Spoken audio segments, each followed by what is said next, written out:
My granddaughter hid my wheelchair and put my wedding brooch up for sale. She secretly started selling my things from the house while I was lying chained to my bed.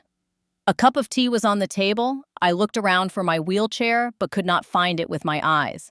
A minute later, my phone vibrated. A message from a neighbor with a photo. "Is this yours?" The photo was my brooch on my plaid shirt. "Cash only," the ad read. "Pick up today." My fists clenched and there were tears in my eyes. I no longer saw the paintings hanging in the hallway that cost hundreds of dollars. The house became emptier and emptier. The bare walls reminded me of a hospital. I asked my granddaughter, "Where did all my things go?" "Relax, Grandma Tom," she called from the hallway in a cheerful, fresh, polished voice. "I'm decluttering. You told me you needed space." "I told you I needed room to breathe, and you're selling all my prized possessions," I replied. "Where's my chair?" She appeared in the doorway, her hair disheveled, her pockets full of my house keys. "Maybe you moved it," she said softly, as if breaking bad news to a child. "You're forgetful. Sit still. I'll get you some water." She set the glass down a little further and turned away, running her thumbs quickly over her phone. "The brooch," I said. "Where is it?" "You don't wear it," she replied, "and the clock ticks loudly, and the books are dusty, and you can't even see the paintings anymore. You'll feel so much better." She looked at me as if a nurse were looking at a chart instead of at a woman. How could my own granddaughter steal my things and put them up for sale without my knowledge? I thought with great sadness. The house smelled of lemon cleaner and old paper. The mantelpiece where the clock had once stood was now a pale rectangle. A ray of sunlight warmed the table where the brooch had lain since my wedding when my husband had unhooked it and kissed the mark it had left on my skin. I felt a heat rise in me, not just from anger, but from something older, something that doesn't go away just because a girl locks the door. "Drink," she said, nudging the glass closer with two fingers. "I will," I told her and kept my voice level. She didn't need to know that last week, when she organized my study, I took photographs and wrote down a discreet identifying mark in a notebook she never notices. She didn't know about the spare chair in the hall closet behind the winter coats, or the neighbor with the extra key, or that the tiny chip in that brooch is written into an appraisal in my safe deposit box. She thinks I'm cornered. She thinks I'll sign whatever screen she slides in front of me. She's wrong. I didn't go far back, just far enough to remember what a yes used to sound like coming from that girl's mouth before it turned into the flat iron of, "No, Nana, that's not how we do things now." When my daughter died, I was 52 and the little one was 3, all curls and night terrors. We kept each other afloat with library books and hot chocolate. She slept on my chest for months. I taught her to write her name in block letters, to stir sauce counterclockwise because her grandfather swore it kept it from burning, to say please on the first try. The brooch she listed this morning I wore to her kindergarten graduation because she liked how it flashed like a tiny star when I bent to kiss her crown.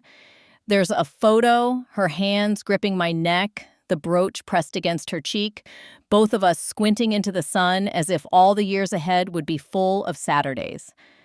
The first time she took something, it was small. A missing 10 from my wallet after she turned 20. Then my spare keys. Then the good scissors that never returned.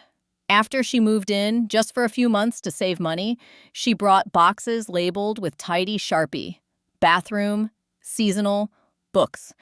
She shamed me for keeping too much and praised herself for traveling light. But inside those boxes were price tag stickers, a ring light that makes even a greedy face glow, and a scale to weigh packages. She showed me a reservoir of followers who bought curated finds and how quick a thing could become money if you called it vintage and photographed it in clean light. "It's just stuff, Helen," she said back then, calling me by my first name like a cosmopolitan stranger. "You can't trip over memories." I nodded because I didn't want to quarrel over words, and for a while I didn't see much go missing. That was the trick. It happens slowly so that by the time a thing is gone, your mind can be persuaded that you never needed it, that maybe you even blessed its leaving. But kitchens have muscle memory. My hand reached for the old peeler and landed on air, and that's when I started writing things down. The day after she sold my first set of mixing bowls, a wedding gift from her grandfather's sister, I went to the bank and met a teller old enough to wear her reading glasses on a chain. She listened without interrupting as I explained that my granddaughter was moving in and out of rooms too quickly, that I was misplacing less and losing more. The teller slid a brochure across the desk titled Elder Financial Safety and said, "If anybody tries anything with your accounts, we can put a hold." You can also name a view-only person. I named no one. I set alerts. I moved copies of appraisals and my will to a safe deposit box and put the tiny camera in the ceramic teapot no one touches since the handle cracked. I felt ridiculous and then I felt ready. That was months ago, and today the hand was faster and the knife sharper. I texted Mrs. Alvarez 2 words: spare chair. She lives 2 houses down, keeps basil on her porch and gossip in her pocket, and has 2 sons who owe me for teaching them to keep receipts. She didn't ask questions. 2 taps back. On my way. Who was that? The girl asked, pouring water, the glass now within reach, smiling without her eyes. Church, I said. You don't go to church. She held my gaze to judge if I'd flinch. Then a telemarketer. I sipped. My hands didn't shake. The microwave clock ticked from 9:27 to 9:28. I used to teach bookkeeping. I tell time like a person counting cash. Take the listing down, I said. Nana, it's my livelihood. It's my wedding, she shrugged. You never wear it? I folded my napkin. There's a chip on the right pedal.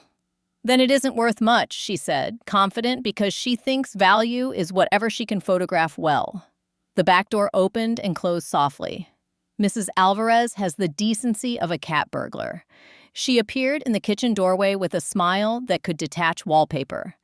I brought your casserole dish, she said, which was both true and untrue.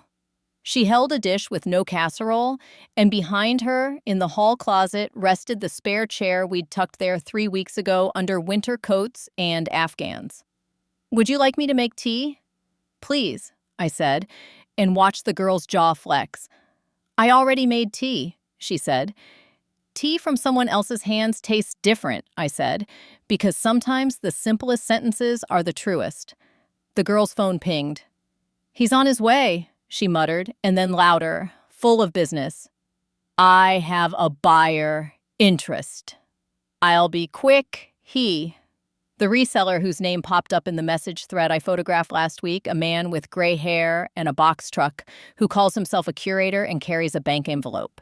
His handle is something clean like regional finds, his inventory wide and suspiciously similar to what goes missing from elderly neighbors. He doesn't meet at houses. He meets at the end of the block, the public nature of it making everyone feel safer, and cash deals in daylight have a way of looking honest. I'd like to be here when he comes, I said. That's not a good idea, she said, and her voice had the snap of a lid fastened. You'll just get worked up. Bring the brooch, I said. She pocketed her phone. I already have. Mrs. Alvarez set a mug in front of me, and the smell of black tea rose like a small curtain. Under the steam, her eyes were bright. I'll return that dish, she said to the room and left it on the table where the brooch once rested, then drifted back toward the hall closet as if to straighten a coat sleeve.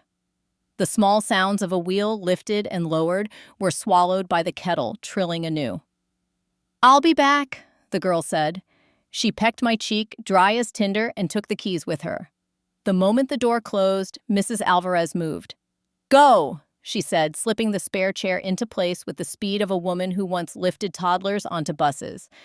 I gripped the armrests and felt the familiar balance, the simple gift of wheels. She ran a finger along my jaw. You good? Better, I said. Would you call Joe? Her smile sharpened. Old Joe? Old Joe. Old Joe is not old to himself. To the DMV, he is 71 with a spotless record. To the neighborhood, he is the man who keeps an eye on things from his front porch and knows the last names of kids who forgot theirs. He is also, beneath the cardigan, a retired detective whose wife saved my life by knocking on my door the night my daughter didn't come home. He tells stories slowly, which makes people tell him theirs faster. Mrs. Alvarez pulled out her phone. You owe me a basil plant, she said. 2, I said, and a pie. When Joe arrived, he stood in my kitchen and looked around as if he were memorizing the shape of the air. "What are we looking at?" he asked, voice like gravel in sunlight. "A brooch on the internet, my chair hidden, keys missing, cash buyer inbound," I said. He nodded. "You have proof the brooch is yours?" Appraisal in the box, photos, including one from the day my husband pinned it with hands that shook, a discreet identifying mark where the clasp meets the petal. "Brooches don't have a discreet identifying mark," Mrs. Alvarez said. "Not official," I said.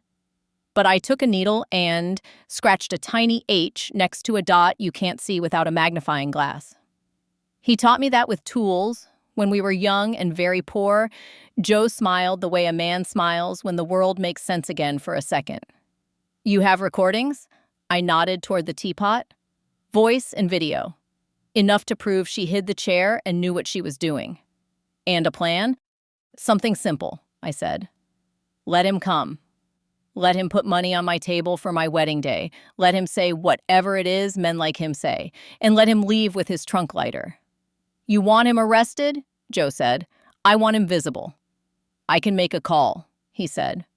"They won't roll lights and sirens for a brooch, but they might send a patrol to watch. Better if it's the elder abuse unit. They move differently. Quiet." "Quiet is good," I said. He stepped into the hall to make the call. Mrs. Alvarez updated her sons in a flurry of thumb taps, and I rolled to my study and pulled the notebook from the bottom drawer. Columns neat as picket fences, dates, items, spots where things lived, and the empty spaces they left behind. Each entry had a small square in the right-hand margin where I'd write a check mark when I got an item back or a line through it if I let it go on purpose. The brooch had a star. I took the small velvet box from the safe we keep behind my husband's photo. The box was empty. The appraisal was inside, folded twice. The absence felt like a person standing where another person used to be. The patrol car didn't stop. It coasted by at the speed of doubt. The officer at the wheel lifted his hand to his brow in a gesture that could have been a salute or a shade from the morning sun. Joe muttered, "They'll circle." He did, twice. On the third pass, a second car joined, unmarked, driven by a woman my age with sharp eyes and the showy calm of someone used to being told to wait. Joe slid out to the sidewalk and leaned on my gate as if considering the weather, which, to be fair, was spectacular. The girl returned at 9:59 exactly, a good minute early to prove she was on time. Her hair was tighter now, her lips lined in a color too dark for day. She glanced at the window, saw Joe, and smiled like a realtor. "Who's that?" she asked. "Too light?" "Neighbor," I said. "Brings tomatoes and opinions. You should ask him to leave. You should bring me my brooch." She ignored that. "I'm just going to the corner." "He doesn't want to come to the house. Privacy." "I want to see him," I said. "Nana," she said, pitching her voice soft for an invisible camera, "you're getting spun up. I'll be right back. I'm coming." "You can't." "I can," I said, and rolled back from the table. Her mouth opened and then closed. For a second, the girl I raised flashed in her eyes, surprised and glad at my movement. Then she saw the spare chair, and the way her face hardened made me shiver. "Who brought that?" "God," I said. Or something like it. She stared at me so long the kettle clicked and reset. Then she sighed dramatically and held up her hands. "Fine. Come on then. You can watch from the porch." I rolled to the door. Joe stepped to the side, phone to his ear, all nonchalance. The unmarked car stopped half a block away. The gray-haired man, regional finds in my notes, actual name unknown, parked a box truck with magnets on the doors.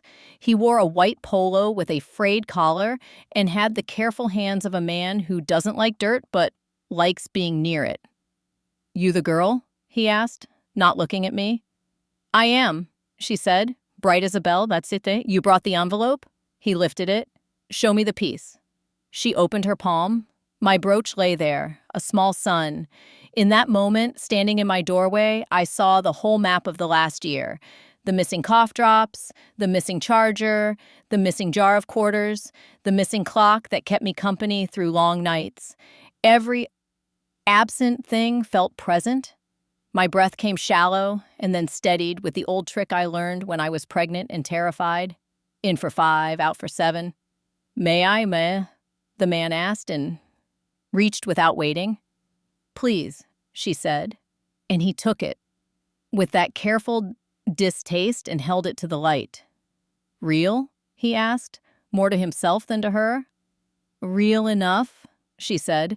Joe cleared his throat softly, the way you do to make a dog look up. The man glanced. Joe tipped his chin toward the unmarked car. We good? The man asked under his breath. We're fine, the girl said. He's nosy. He's always there. How much, Maya? The man asked. 600, she said. My head jerked. The appraisal in my safe deposit box was higher, much higher. Not that money is memory, but if you're going to sell love, at least charge it dearly. 4, he said. 550. They settled at 5 and the envelope opened like a mouth. Count it, he said. She didn't. She never counts. That's one of the cracks. It's all flash till it's not. Hold on, I said, loudly enough for the woman in the unmarked car to hear. Is that my wedding brooch? Both heads snapped. The man's expression went bland. The girl's snapped into a smile too bright. Nana, she said, strolling toward me like a hostess, you're embarrassing me. It's not yours to sell, I said. That's your grandmother? The man asked, and it was the only time his voice registered a note that sounded like a human one. She forgets, the girl said smoothly. She's been confused. I'm her caregiver. I have power of... The door banged behind us. Joe said, no, you don't. The woman from the unmarked car joined him, her badge in her hand, not flashing, just present. Good morning, she said in the voice of someone ordering coffee they've ordered 1,000 times. I'm Detective Nguyen with the Elder Abuse Unit. Is there a problem? The man's eyes narrowed to the slit a person uses to judge distance. He tucked the envelope back on his side. I was buying a vintage item, he said. From your grandmother, Detective Nguyen said to the girl, not asking. She insists it's hers, the girl said, worry painting a quick wash over her face, convincing if you didn't know her. She's not well. Nguyen looked at me. Ma'am, she said gently, do you want to sell your brooch? No, I said. Do you know where your wheelchair was this morning, she asked. Not where it should be, I said. Do you feel safe here? I do, with you standing there, I said. And she smiled in the microscopic way good cops do when you give them the key to their drawer. Ma'am, she said to the girl, I'm going to need to see identification and your authority to sell items belonging to your grandmother. It's my house too, the girl said, sullen now. I live here. We share everything. Not this, I said. Joe said, there's a camera in the teapot and a neighbor with a spare key and a bank with alerts on the accounts. And there's an appraisal in a safe deposit box with a tiny H scratched behind the clasp. I saw it myself back when her husband was alive. He showed it to me because he thought he was clever. His voice softened. He was. The man pocketed his hands. I'm leaving, he said. Not yet, Nguyen said. I'm sure you're up to your neck in receipts, but you've wandered into someone else's kitchen. The situation could have simply ended there with questions and forms. But life likes a twist. Another car pulled up, a black sedan I'd seen once before, when the girl and I went to a free consultation from a financial advisor who talked to her instead of me. The driver got out, a man in a suit too tight across the stomach, slick hair, eyes like black glass. He walked the way accountants who aren't real accountants walk. Important, fast, practiced. Everything okay? He said, and the girl ran to him the way a child runs to a teacher when the candy was confiscated. Mark, she said breathless, they're making a fuss. Who are you? Nguyen asked pleasantly. Mark Levitt, he said, handing a card. I'm their planner. Joe took the card, held it to the light, and nodded slowly like a man to whom cards are jokes. I can help clear all this up, Levin said, moving toward my porch as if he owned my wood. We're consolidating assets, simplifying, protecting her future. It's all in progress. Sir, Nguyen said, are you acting under a power of attorney? Temporarily, he said. We have papers. You have papers? I repeated. Let's see whose pen signed those papers.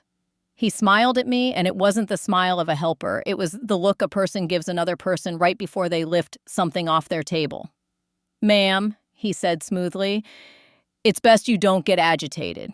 Your granddaughter has been doing her best. I'm not agitated, I said. I'm adjusted. I rolled backward into the kitchen, went to the desk drawer, pulled the folder labeled legal, and brought it out like a deck of cards. This is my power of attorney, I said, laying my document on the table. It springs only upon a doctor's letter of incapacity, signed by 2 physicians and filed with my attorney. I have no such letters. This signature is mine. I tapped the dry ink that curved like a small river I've written since I was 10. Would you like me to write it again? So you can compare? I'm particular. My H hooks, like this I drew it. My E dips here. Joe nodded. She makes her E's like a pianist, he said as if to the air. Gwyn took photos on her phone. Do you have a lawyer, Ms. Gresham, I said. Helen Gresham. And yes, I updated last year with Patel and Klein. Patel, Joe said. Solid. Levin's smile went striped. We can all relax, he said. This is a misunderstanding. You know, Mrs. Alvarez said, stepping forward with the quiet power of women who have waited long enough, people who say misunderstandings sometimes mean got bought. The girl's face closed. You're all ganging up on me. Nguyen said, I'm going to ask everyone to stay put while I get a statement. Ma'am, she said to me, do you want to press charges? I looked at the girl, who looked everywhere but at me. She had grown quicker and meaner in the last year, but she still slept with a nightlight. I pictured the 3-year-old who pressed her ear to my heart to hear if it sounded like a drum or a wave. I also pictured my husband kneeling to pin that brooch, hands trembling, eyes wet. There are 2 kinds of love, the kind that forgives and the kind that protects. The trick is knowing when they're the same. I want my brooch back, I said. And I want to see where the money goes when it leaves my house. And I want the man with the envelope to explain how he decides what belongs to him. Levin laughed lightly. You can't condition law enforcement on demands, he said. I can condition my forgiveness, I said. And even he heard the hinge on that. Nguyen said, let's begin with the brooch. She held out her hand. The girl's fingers uncurled slowly, and for the first time she looked genuinely frightened. The brooch dropped into Nguyen's palm with a small sound like a door closing. Thank you, Nguyen said, and placed it in front of me, not yet back in my hand because she is careful. We'll need to log it, but it's safe. Joe watched Mark Levin the way a hawk watches a mouse arranging seeds. What's your business with the girl? He asked. Levin smiled. I help families reorganize. What's the fee? Standard. How standard? Levin turned his hands upward as if the sun might drop a blessing into them. I think we're done here, he said. But Nguyen shook her head. No, she said, we're not. The man from Regional Finds took a step back. Am I free to go? Did you know you were buying stolen property? Nguyen asked. He shrugged. Stolen's a big word. It is, Nguyen said. We use it when we need to, and we will if we need to. For now, let's get names and numbers. He sighed and handed over a driver's license that said his name was Robert Hart. He looked like a Bob, tall and bored and mean in the edges. Do you have receipts for previous purchases? Nguyen asked. Always, he said, opening his phone and scrolling to a folder labeled Sales, which is how you hide a robbery ring in plain sight. She photographed screen after screen as if she were leafing through a family album. Joe sent a text to someone I didn't know and got a thumbs up back within seconds. You'll want to look at Storage Mart on 3rd, he murmured to Nguyen. Unit 12B? Just a hunch. Your hunches used to get my bosses excited, she said dryly. They still do, he said, and she smiled without showing teeth. Levin's phone buzzed, and he glanced at it like a man receiving a signal. I have another appointment, he said. Nguyen tilted her head. You'll reschedule. He spread his hands, helpless, and I felt suddenly wildly tired of men who make themselves look like the weather. Wait, I said, since we're all here, let's say it plainly. You're not my planner, Mr. Levin. You're not my granddaughter's father. You're a salesman who found a vein. You told her to move quickly, to keep me off balance, to frame it as safety while you untied my knots. You coached her on words like forgetful and burden and efficient. You taught her to think of herself as my savior. Did I get anything wrong?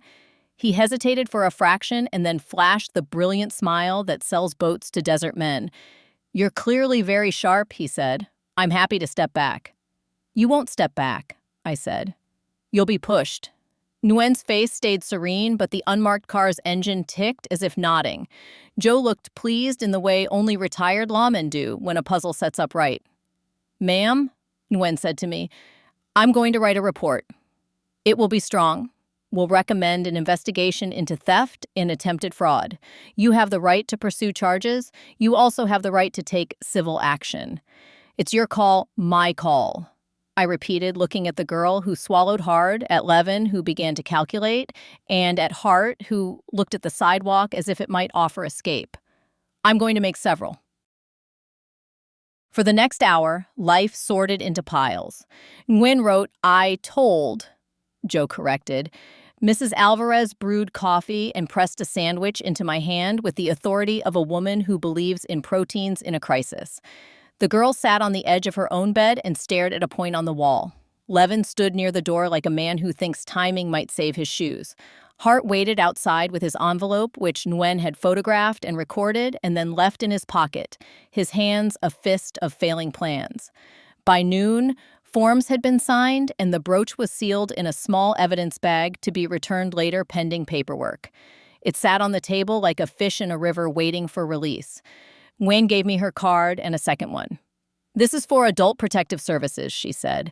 Not because you're weak, because they're part of the rope that can pull a person out when family knots get dangerous. Thank you, I said. Also, she added with the faintest twinkle, nice H. When they left, quiet, the street returned to ordinary. A man walked a dog. Somewhere down the block, someone mowed a patch of grass too small to need mowing. Mrs. Alvarez washed a mug as if she were baptizing it. The girl finally spoke. You made me look crazy, she said. I made you visible, I said. That's different. You planned this. Not this, I said, gesturing to the table as if it were a stage. But something like it. Because you were already selling me in pieces. She started to cry then, big dry sobs, mascara streaking.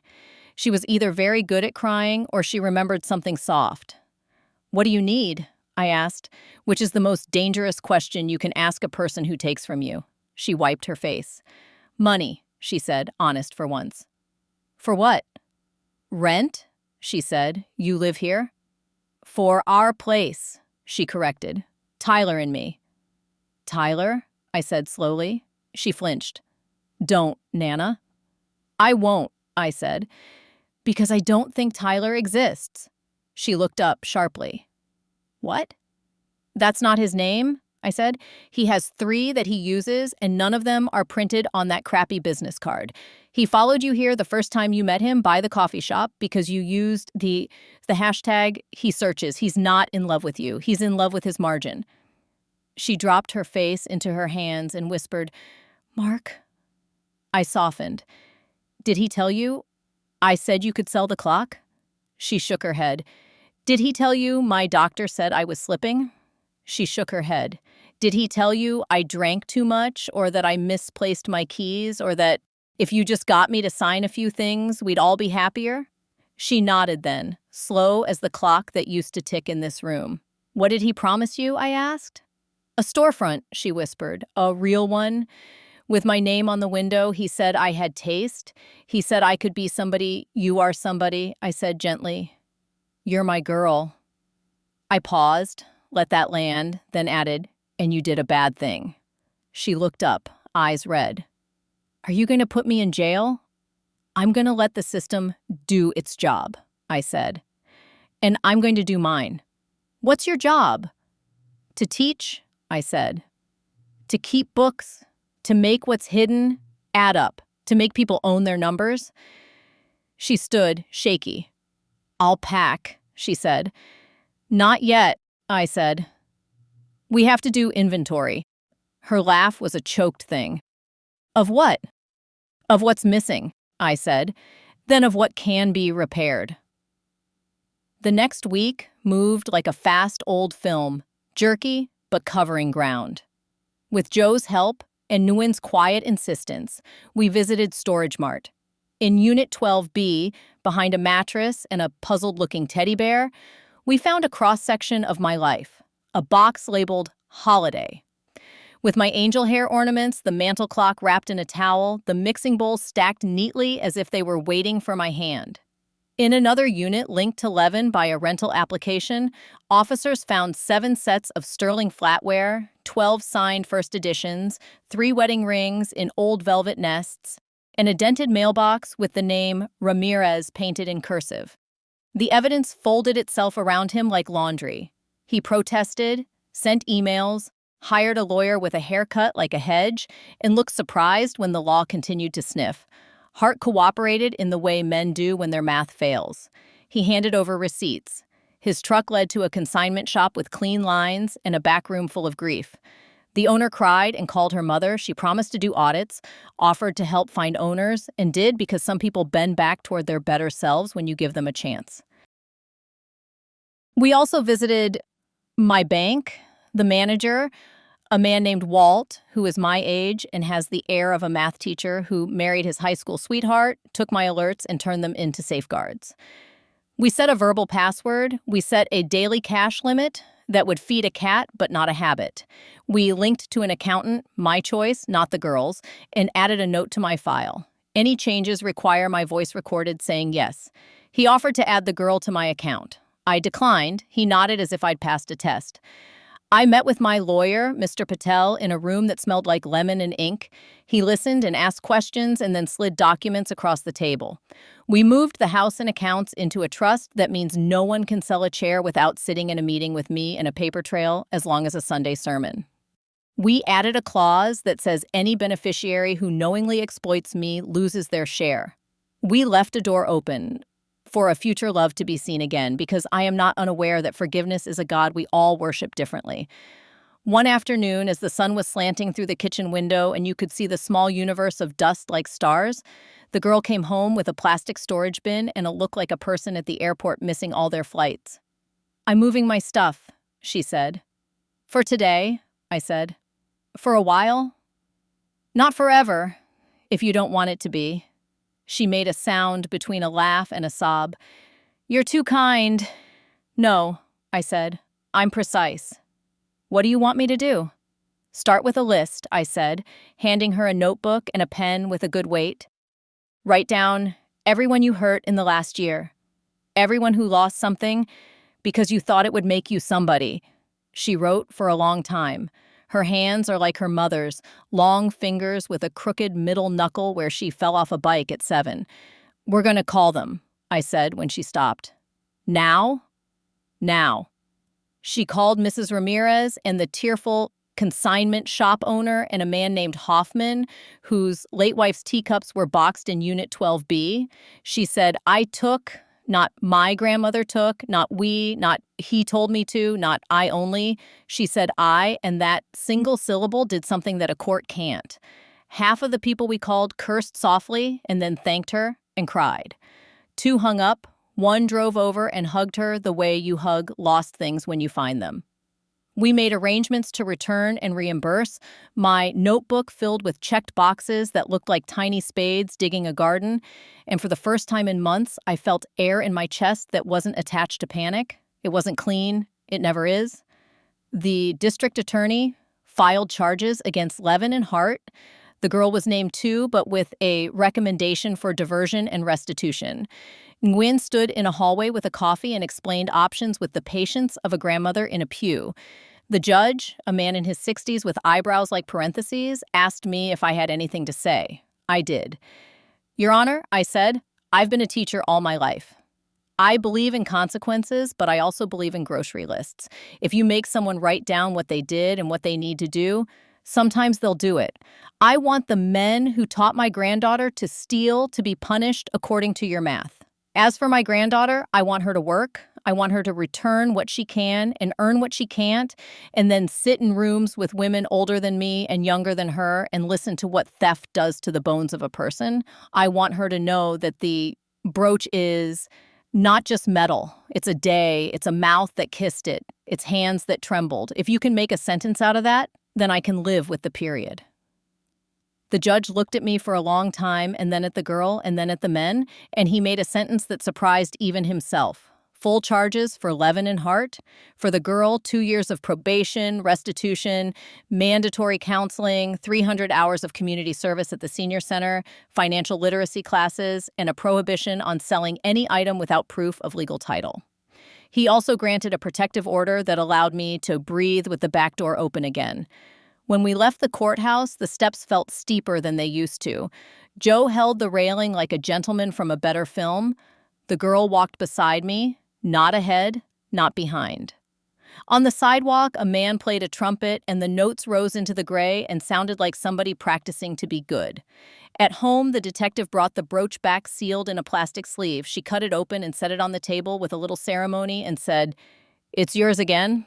I didn't pin it to my blouse. Not yet. I placed it in its box and put the box on the counter and rested my hand on it like a hive humming. "I have one more thing," she said, and unfolded a paper with official seals. "A report from a different agency came in this morning. There's an open investigation into Mr. Levin's business practices in 3 other counties. Your case might help some others." "Good," I said. "I'd like my anger to be useful." She smiled at that. "You're something," she said. "I'm regular," I said. "I just write things down." Weeks passed. The wheel of the day returned. I woke, I boiled water, I opened the paper, I played the radio, too low to hear on purpose, so I could make out what my hearing still wanted to do. The house, which had felt like a body after surgery, began to feel like a house again. The clock ticked from its place on the mantel, newly returned. I put a little sticker under it with the word home in tiny letters and laughed at myself for being a woman who labels feelings. The mixing bowls went back into the cupboard, and I baked a cake for the block, lemon with a tart glaze that can make a man in his 70s close his eyes with gratitude. Mrs. Alvarez took basil and gave me a plant in return so I could pick from my own porch. Joe mowed the patch of grass that didn't need mowing and said it looked better cut. Men like him will always mow. The girl went to the senior center on Tuesdays and Thursdays and came home smelling like bleach and coffee. At first she was brittle, then she was quiet. Then one day she came home with a story about a woman named Lila who showed her a photograph of herself at 20 in a pair of boots that could start a war and said, "I was not always this small." And the girl laughed real and then cried real, and I stood at the sink and pretended the onions were fierce. We had rules. She couldn't touch my keys. She couldn't list anything online. She couldn't go near the safe room. She could, however, use my kitchen, and she cooked noodles properly for the first time, not limp or raw. I taught her the part about counterclockwise for sauce, and she rolled her eyes and followed it anyway because it matters even if it doesn't. One morning, months later, she brought me a flyer. "They need someone to teach a record-keeping class at the center," she said. "They asked if I knew anyone who could make it not boring." "Do you?" I asked. She stood there, eyes bright, and said, "You?" "I'm old," I said. "You're precise," she said. We started the class the next Tuesday in a room that smelled like erasable markers and old coffee. I drew columns on a whiteboard and talked about assets, liabilities, and what it does to a person to pretend they don't know the difference. I used my life as an example, the brooch as an asset, guilt as a liability, forgiveness as a line item that doesn't balance but still has to be entered. The men in the room nodded like men nod when you talk money. The women smiled like women smile when you talk about grief in a language that makes sense. Around Christmas, Joe stopped by in a scarf that made him look like the ghost of a poet and told me Levin pled to a tidy list of charges. He would pay with money and time, Hart lost his license and his truck and his smugness. The consignment shop owner joined our class and learned to actually ask questions when something felt off. And for fun, she brought a casserole that could be used as an adhesive. On a Saturday in spring, the girl asked if she could go to the storage unit one last time to make sure nothing was left. I could have said no. I said yes. And Joe went with her because some things stick even after you scrape. They returned with an old shoebox I didn't recognize and set it in front of me. Inside were letters tied with a ribbon, postmarked the year I married, from a friend I had loved and then let drift. I read them in my quiet room and cried because loving is a practice thing and I had stopped for a while. I didn't know, the girl said in the doorway. About many things, I said, and patted the chair beside me. She sat, small as a person gets when the world is huge. I want to make a store someday, she said. A real one, but I want it to be clean. Then you'll have one, I said. Will you help me? I'll keep your books, I said. And I'll stand in the doorway and ask every customer how they heard about you and whether they needed the thing they came to get. And I'll go to the bank with you and make the man with the tie call you Ms. and not kiddo. She smiled, and I saw again the child who liked the way light looked in puddles. And I pinned the brooch then, not because the day required ceremony, but because the day was ordinary. And that is when we should wear the things that keep us. I wore it to the senior center, to the market, to the lawyer's office when I signed an amendment that set aside a fund in my husband's name for women who need to start again after someone tried to use them as a shelf. I wore it to court for a different neighbor's hearing because once you live through a thing, you can stand for others. When the girl finished her hours, we went to the park and ate ice cream like fools and watched people walk past us with their own quiet fires. The house has a different quiet now, not the muffled asphyxiation of stolen things, but the settled quiet of a place that has weighed itself and found itself enough. The clock ticks, the air moves, the basil wilts and revives and sometimes dies, and then gets replaced because we keep replacing what still matters. Sometimes at night, I wake thinking I hear the little wheels of a chair being rolled away. It's only the heater clicking. I roll to the window anyway and look out at the street where men mow and women carry bags and children scream for ice cream. I think about the ways we betray each other and the ways we give each other back. I think about men like Levin and how they smell weakness like water, and about women like Detective Nguyen who look like weathered oak and bend only the way oaks do, which is to shade. The girl sleeps in the room at the back of the house. She keeps her shoes lined up and her phone in a drawer and her face cleaner. We still argue over little things. The other day she called 2 bowls too many bowls and I made 4 and we ate them all because we both wanted to be right. She sells nothing now but a few photos to stock sites because her eye is good and an eye is not a crime. When I tell this story, people ask what the revenge was. They want fireworks. They want me to have sold his car under him or hung his ugly business card on a telephone pole with words. And look, there were papers and courtrooms and units opened and names that won't be clean for a long time. There was the pleasure of a man in a tight suit sweating at the temple while a woman twice his age asked him very simple questions into a microphone. There was that. But the revenge was quieter. It was moving cash flows out of his reach and into a scholarship fund named for a man whose hands shook when he pinned a brooch. It was watching a girl he thought was his beginning sit in a circle and pass a cookie and listen deeply to the math of grief. It was teaching a room full of people to write down what leaves and what stays, so that when someone comes with a smooth voice and a plan, they know where their chair is and where their yes lives. And it was this, wearing my brooch on a Tuesday and walking, rolling, out my own front door early, before the street fully wakes, the wheels swiveling clean, the basil shifting in a light breeze, and the door clicking shut behind me with the good sound doors make when they fit the hinge they were meant for. If you want to know how the rest of it goes, how the girl found a storefront with rent we could afford because the landlord knew her grandmother and liked her ledger. How Joe installed a camera above the door like a guardian angel with a good battery. How Mrs. Alvarez came every Thursday with gossip and greens.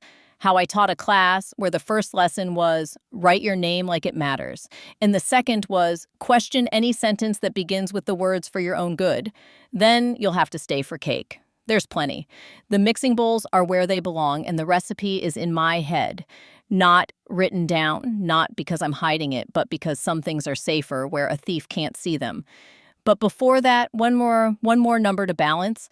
The girl and I walked into the bank last week. Walt greeted us by name and did not call her kiddo. We opened an account for her store-to-be. We set a small automatic transfer from her paycheck each Friday into a fund labeled Future Inventory. Amount modest, but relentless. She signed with a hand that no longer shook. I signed below to indicate I had witnessed, a word I like because it means both to see and to stand beside. Outside, she took my hand. "Do you think I can do it?" she asked. "Do you think you can't?" I asked back. Old teacher, old trick. She smiled. "I can." "Then you can," I said. We went home. The brooch gleamed once in a patch of sunlight and then went quiet, doing its job without asking for applause. I spread flour in the big bowl and added sugar and lemon and the soft patience of butter. And the clock ticked like a metronome to a song nobody else could hear. And the doorbell rang, and I said, "Get that, would you?" And the girl said, "Yes." The old yes, the yes I remembered. And I smiled because sometimes the sound you start with is the sound you get back if you're willing to fight for it and keep good books. If there's a lesson, it's short. Hide a camera, if you must. Move your papers to where hands can't reach. Learn your own signature so well, you could sign it with your eyes closed and still call it a lie if someone else tries. Know the weight of your chair and the weight of your yes and the cost of your silence. And write the H on the back of anything that carries your life, even if only you will ever see it. The girl tapes a sign in the window of the spare bedroom that says "Coming soon, letters and linen," because she still has an eye for names and I still have an opinion. We argue happily over font size. We pile donated books and donated time. We let the door air out its new hinges. We stand in the hallway and listen to the clock and the neighborhood and ourselves. And for once, none of it sounds like a sale. I sleep now. I dream still of wheels sometimes, but in the dreams, I am always moving forward. And when I wake, I don't reach for the chair out of panic. I reach for it the way you reach for a person you love, knowing it will be there, exactly where you left it, waiting, willing, true. And when I roll to the kitchen, the table is set with what belongs where it belongs, and the sun lays a bright coin down in the middle of it, and I think, accounted for. All of it. All of us. My grandma told me this story. I have many more stories. Subscribe so you don't miss the most interesting things.